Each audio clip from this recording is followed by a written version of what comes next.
Ekeza au nawaomba mpeleke tamko langu hili. Hii bodi ya ligi kwanza ipige chini. Sahihi. Hatuhitaji. Sahihi. TFF ipige chini. Hatuhitaji. Tukitoka hapo, Biashara United ya Mara ilinyang'anywa hela zake milioni 5 irudishiwe.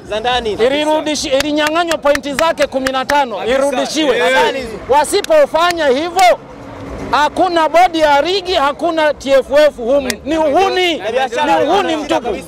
Wamemshusha Biashara pointi 15, wamemnyang'anya kwa sababu hajafika kwenye eneo la kituo cha nini cha mchezo. Akanyang'anywa pointi 15 na alikuwa na sababu za msingi. Akanyang'anywa pointi 15, akatozwa faini milioni 15. Iweje TFF isikilize watu wawili tu, Simba na Yanga, Simba na Yanga. Alafu mtu unatoa maamuzi ndani ya masaa.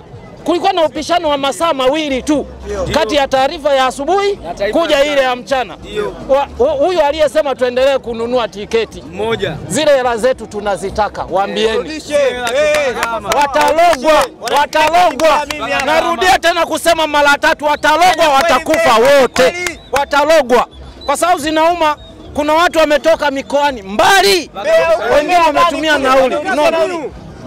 Haelewi, alikuwa amepanga tu mechi ikiisha anaanza trip. Umeshamfanya ametumia 1,200,000 kuja hapa, umemfanyia upumbavu, haeleweki ajala, alafu anarudi tena.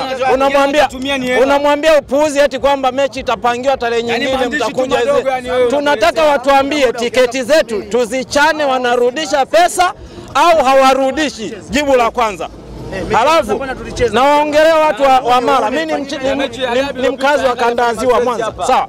Naongea kwa niaba ya watu wa Kanda ya Ziwa. Biashara arudishiwe pointi zake 15 na milioni 5 zake. Tofauti na hivyo, hizi Simba na Yanga hatutaki kuona balance of nature. Yani kwamba wanaangaliwa tu kwamba hawa Simba na Yanga, Simba na Yanga, Simba na Yanga, Simba na hawa mambo sio. Basi waachiwe Simba na Yanga ligi, wacheze wawili.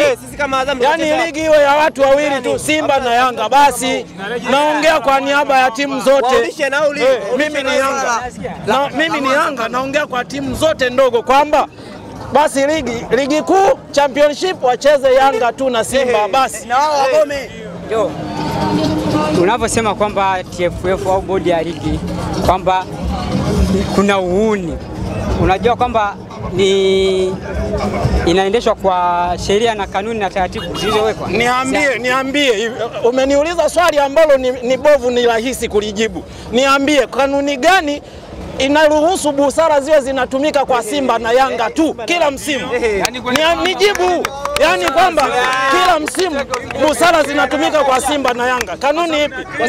Unaambiwa kuna sheria, kuna kanuni, hapo kuna busara. Busara zinatumika kwa Simba na Yanga. Uwezo ukakuta Biashara imetumika kwa Ken Gold, hakuna. Busara haitumiki kwa Pamba, busara haitumiki kwa Dodoma Jiji. Yani inatumika tu kwa Simba na Yanga. Niambie ni kanuni gani, sheria gani inayosema na kipengele cha busara kiwe kinatumika kwa Simba na Yanga? Niambie wewe uliyeniuliza swali. Basi TFF watakujibu kwa sababu wenyewe ndio wanijibu hapa, wanijibu. Wapelekee wanijibu. Tena ikibidi, chafikishia atakujibu. Waambie kabisa TFF. Amesema Isaac Kirumbika, waambie. Amesema mjibuni, mimi nitawafuatilia kwenye tena ikibidi.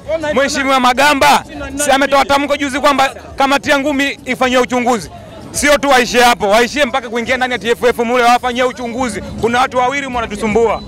Nikaomba kitu kimoja tu, wanirudishie nauli hadi Mbeya kule. Inawezekana mimi nakuja na kupata mechi siku ya mwisho wanaisha mechi. Mimi nataka nauli hadi Mbeya, Usokelo kabisa, warudishe nauli. Na mimi nataka nauli, nimetokea Simiyu mpaka hapa. Unasikia?